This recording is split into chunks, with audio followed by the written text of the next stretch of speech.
In this episode of Simply Sustainability, we're thrilled to welcome Dr. Rob Jackson. He's a professor for Earth System Science at the Stanford Doerr School of Sustainability and a senior fellow at the Stanford Woods Institute for the Environment and the Freeport Institute for Energy.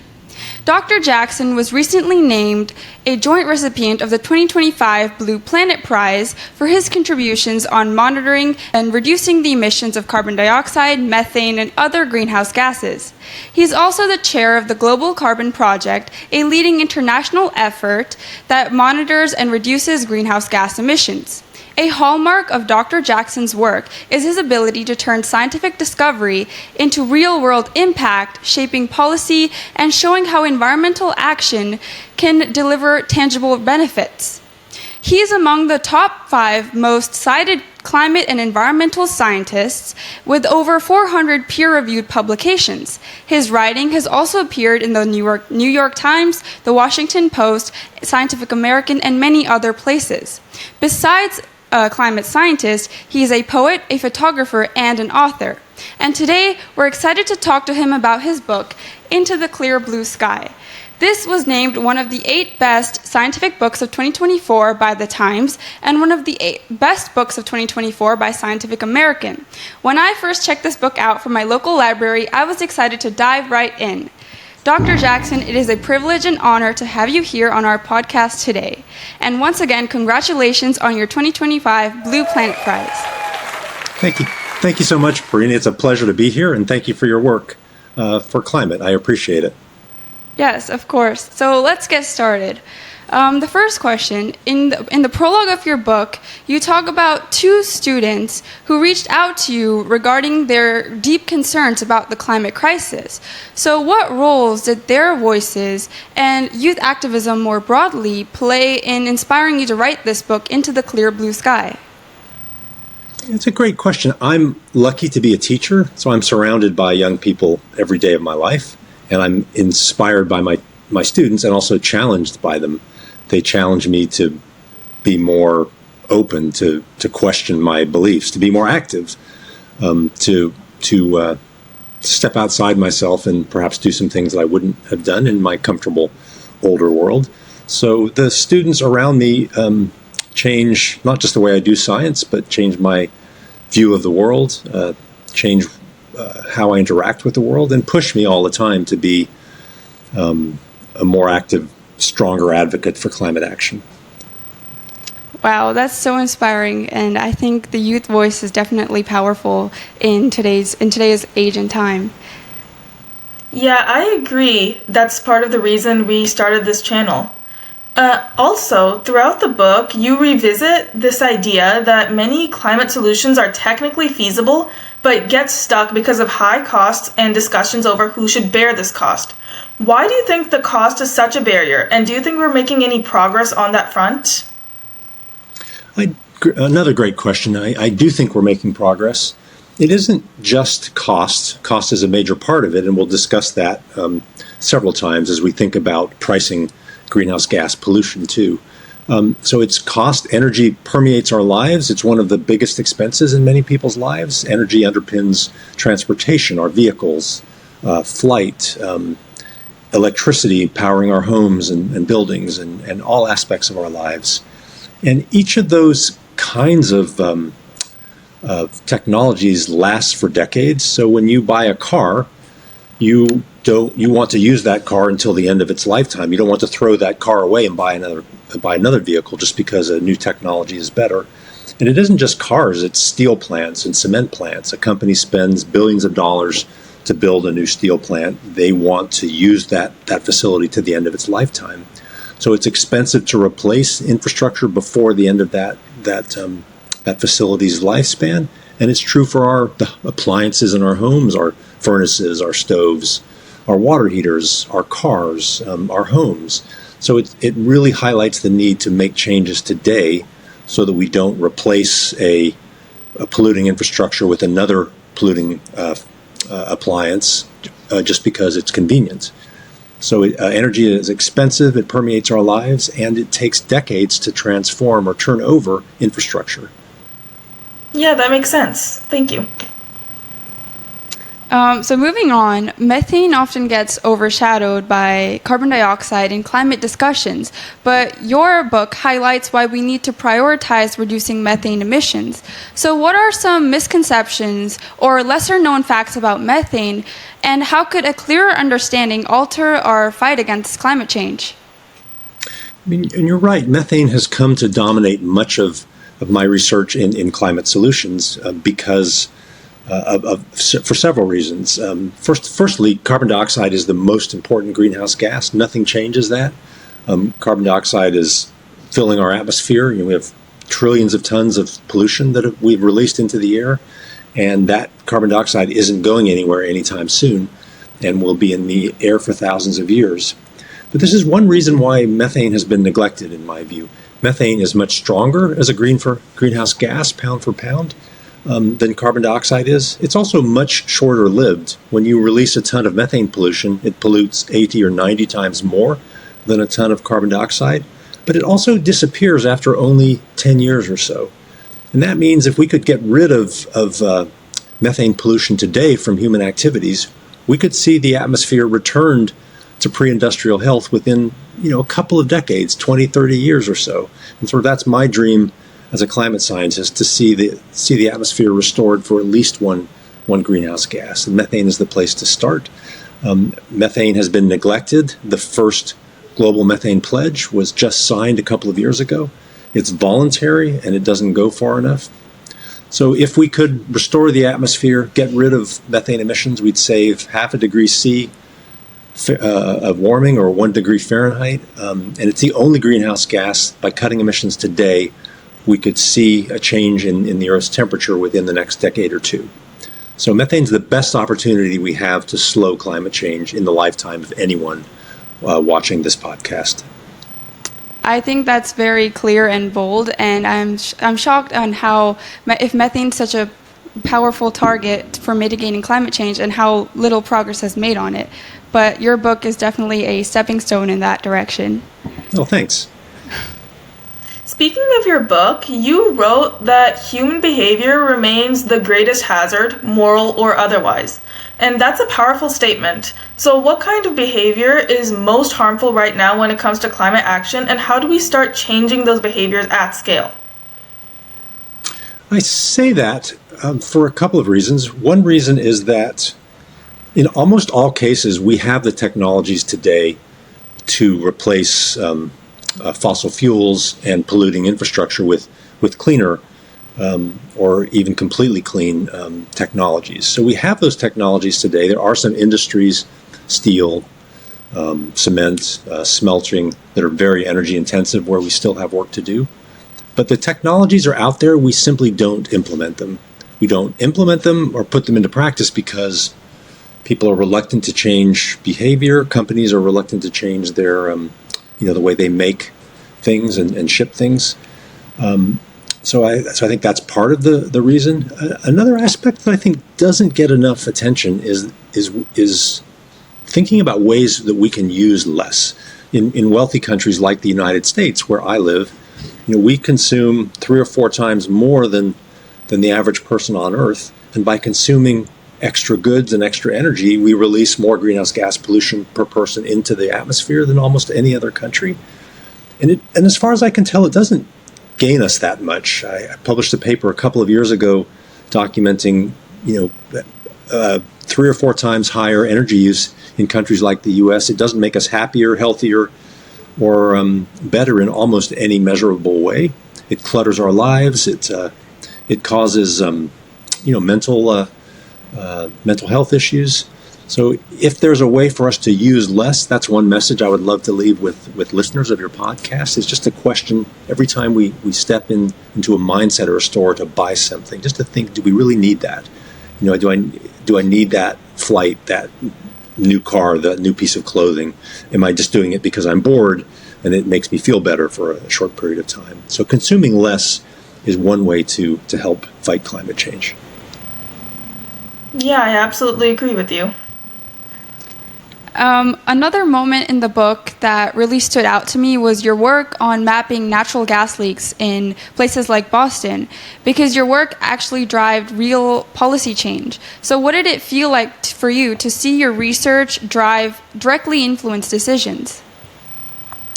For me, the perfect research project has several aspects. It needs to have a fundamental, a basic science question that's interesting behind it. You're trying to measure or see or understand something that people haven't done before, and that underpins scientific inquiry. But I also like a project to have some sort of practical relevance, some way to make the world better, some policy relevance, you might say. So a project like mapping gas leaks, which I chronicle in the book, and I did with a friend and colleague, Nathan Phillips, in Boston, visualizing thousands of gas leaks across cities like Boston and Washington, D.C., and in cities where we've repaired them and done a better job, shows people what's possible and also shows what the pollution that we live with day by day that we just accept as normal. And I believe that making that pollution visible to people can cause them to rethink what they use and rethink the technologies that they use. And having thousands of gas leaks across a city is unacceptable by any metric. And just one final thought also, the policy changes that arose out of our mapping thousands of gas leaks across cities weren't driven by climate.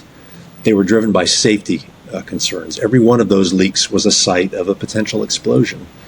And so I think in the climate space, it's important for us to remember that there are multiple reasons for reducing pollution, and climate isn't the only reason or the only justification, especially for some people who may not support action on climate change. Everyone wants cleaner air, cleaner water. Everyone wants a safer environment around them and their family.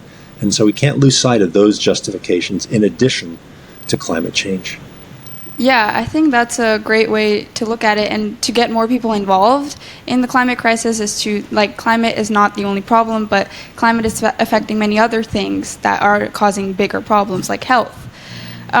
And speaking of your project on mapping natural gas leaks, you've used maps as visual tools to drive political change in places like Washington, D.C. and Boston, as you mentioned. So what is it about maps that makes them so powerful in driving action? Great question. I don't think it's something fundamental to maps. I think it's something fundamental to images. And in that sense, a map is no different than a photograph or a painting. An image drives action or can drive action in a way that's much more emotional, much more direct than a scientific paper.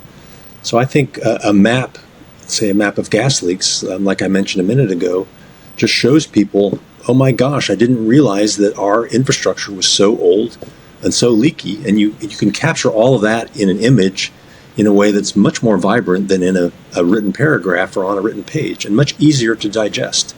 So I think images, photographs tell a story that we can latch onto in very quickly. And I think that's the power of maps, photographs, art, and other scientific images.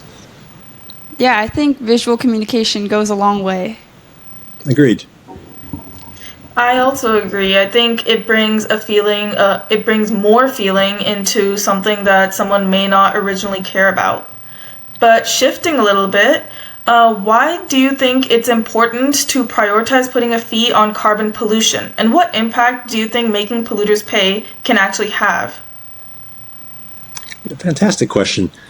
I think a price on carbon pollution is fundamental to any kind of global climate action. And the reason I say that is when people, and in countries like the United States, when you can pollute for free, when a company can simply release their pollution into the air or into the water, then anything they have to do to reduce that pollution costs them more.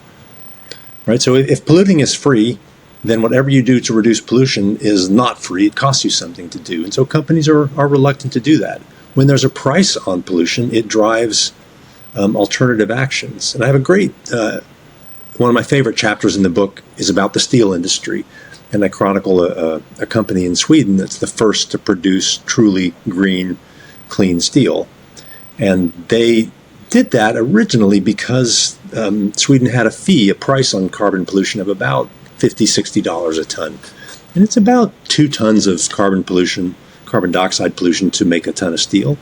So that means they would have had to pay roughly $100 to release the greenhouse gas pollution into the air to produce that ton of steel. And instead of just throwing that $100 away as a fee for pollution, they took that money and they rethought the way they manufactured steel in a process that's much cleaner and has no greenhouse gas emissions. They make hydrogen on site from clean hydropower.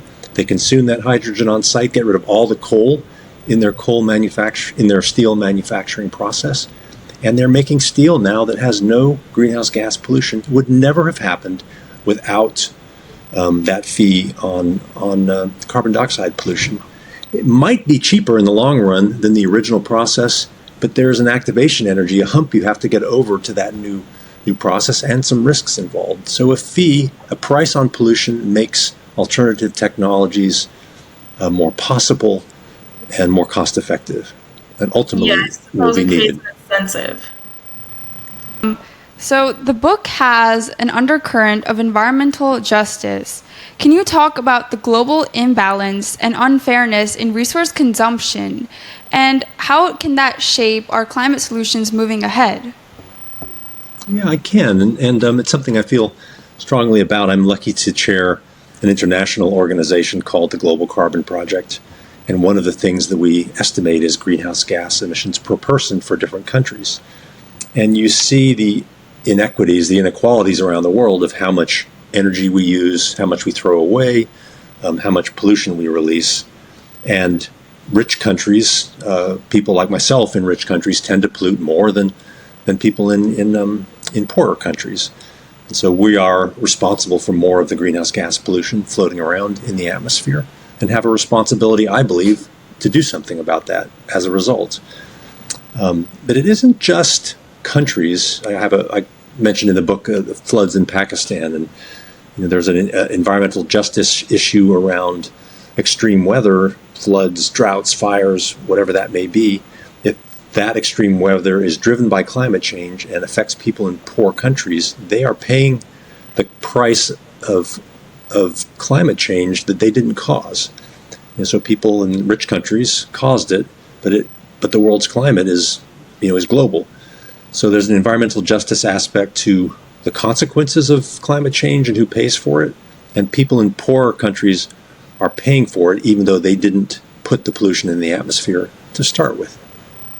Yeah. And there's just one other brief action. It isn't just about countries. There are wealthy and poor people within countries like the United States and Europe and China and Australia and other rich nations. And some of the same things hold. People in poorer communities here in my country, the US or in Europe, breathe dirtier air. They tend to drink dirtier water, so that the air and water quality is unfairly distributed in wealthy countries too. So poor people bear the brunt of pollution. They have shorter lives on average, more diseases like asthma and other sort of consequences of breathing polluted air. So climate solutions clean up that pollution, make all of us healthier, but especially benefit poorer people in rich countries and around the world who didn't cause climate change the way wealthier people did. Yeah, that is definitely true. And I think I like how you said that climate is global. So we should remember that our impacts impact people like in other places that we don't see in front of us, but the impact is like a domino effect. And you should always remember that when taking everyday actions. Agreed. In the chapter Some Heroes to Zero, Reverend Lennox Yearwood describes climate rallies as having a Birkenstock crowd. Can you explain what that means in context? I think so. I mean, I have to, first of all, I have to ask Rev Yearwood. And just as background, Rev was one of the founders of a group called the Hip Hop Caucus. And the Hip Hop Caucus believes that we should be using culture as a way to reach people, all kinds of people, not just white people, but everyone. And his comment about the Birkenstock crowd was that he went to rallies of different kinds. If he went to an immigration rally, he said it was mostly Hispanic people. If he went to a voting rights rally, it might be mostly black, a black community. If you went to an environmental meeting, it was mostly white people or a Birkenstock crowd. And I think of a Birkenstock crowd as being primarily white, predominantly wealthy, fairly liberal, sort of not a, not sort of a rural hunting, fishing kind of community, but sort of a West Coast, East Coast liberal elites sort of perspective. And Rev's point was that you can't have just one group of people fighting for climate change. It affects all people, and people of all colors need to be included in solutions and be contacted about what they want. So how much do you think culture has affected climate change up to this point?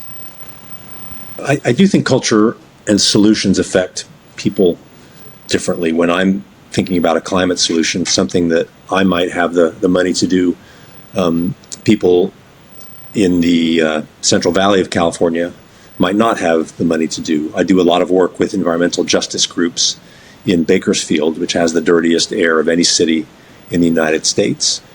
And I might choose to replace an appliance in my home, but the people whose homes we sample there, they rent, so they don't own their own appliances. They may not have money to make such changes. So we have to think about solutions for different kinds of people and different ways of reaching people. The same messaging might work for one community of people and not for another. So Rev's point was that music and popular culture is a way to reach all people in ways that other things don't. And that's why he founded the Hip Hop Caucus. That sounds like it could end up being a really powerful movement. I hope so. He's an amazing person and has done so much. He's inspiring. Like so many people in my book, the book was a journey, a quest for inspiration for me. Climate change is a heavy subject. I'm sort of inundated with pollution and statistics every day, and you have to fight to keep optimistic. And Rev's the kind of person who helps you do that. That's really inspiring. So moving on, as I mentioned, you're a scientist, a poet, and a photographer. So this is a combination we don't hear about every single day.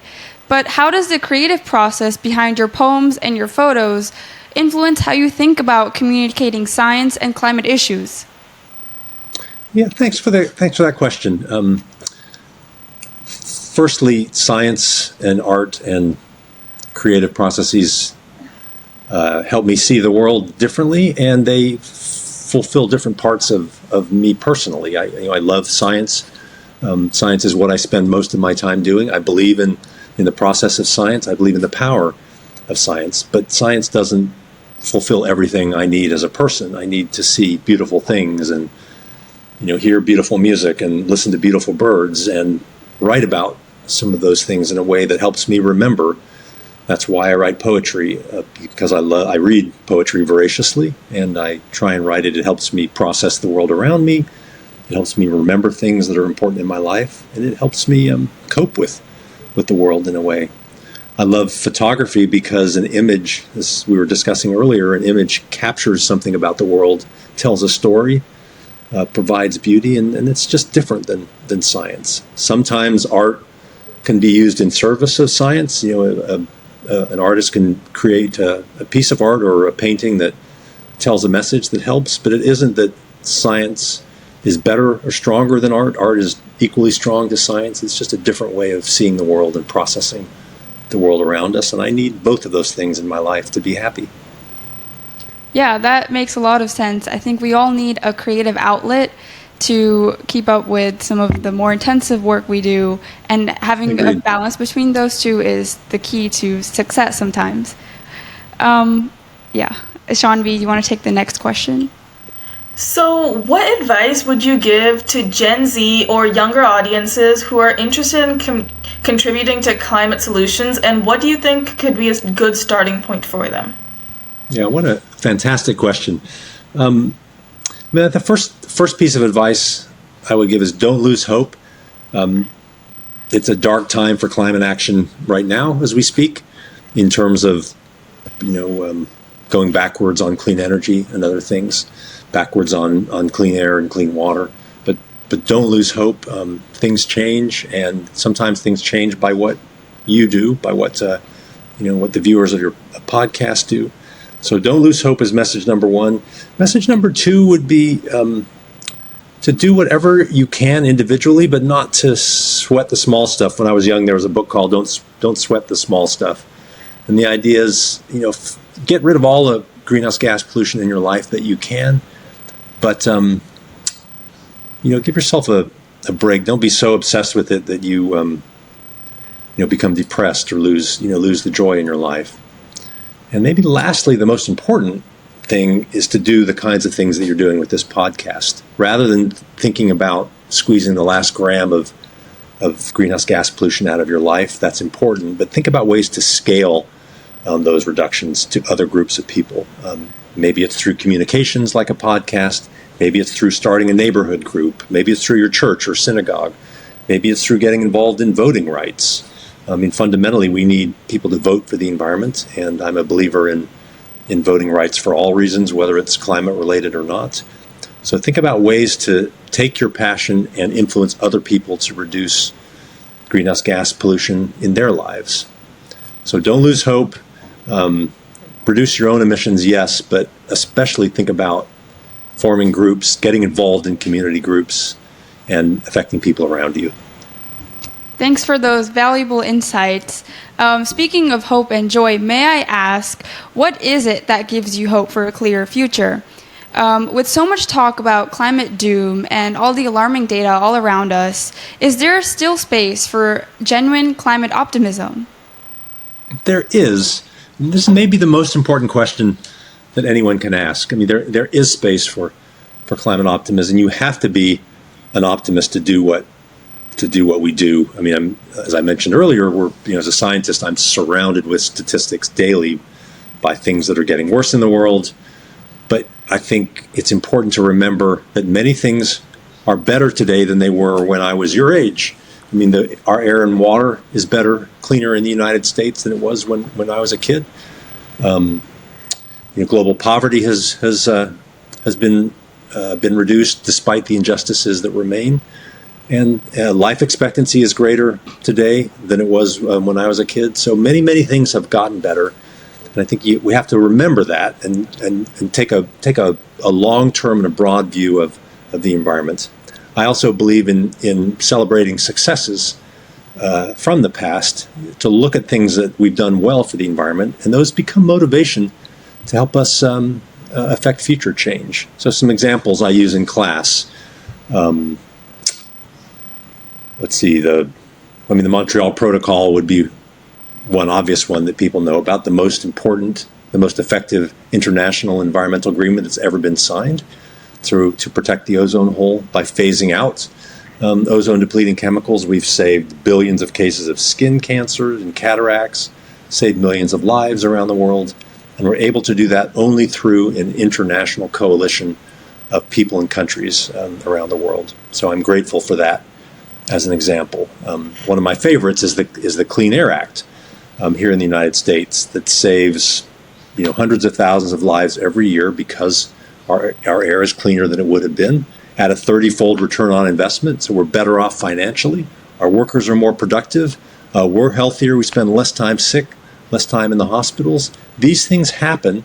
They're valuable only because we took the time to reduce pollution around us in our air and in our water. And then maybe one last example. When I was a kid, cars drove on leaded gasoline. And by phasing out lead in gasoline, we've saved millions of lives again. We've literally made our kids smarter because lead in blood reduces IQ and affects brain activity. So an action like eliminating lead in gasoline has saved lives and made us healthier.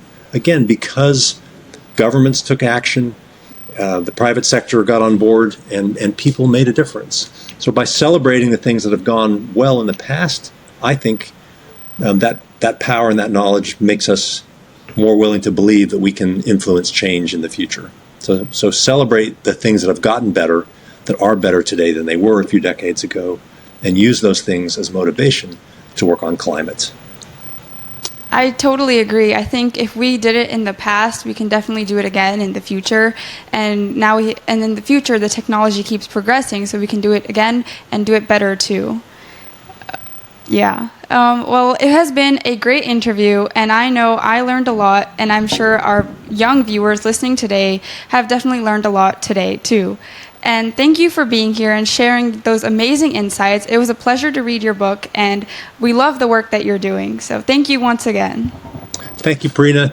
Thank you, Ishanvi. I so appreciate the questions, the time, and as I said, your passion, which is obvious, for taking the time to care about climate and the environment while you're in high school. Thank you for doing that, and I'm grateful to be here. And thanks all the listeners and such. So take care, and we'll see you soon.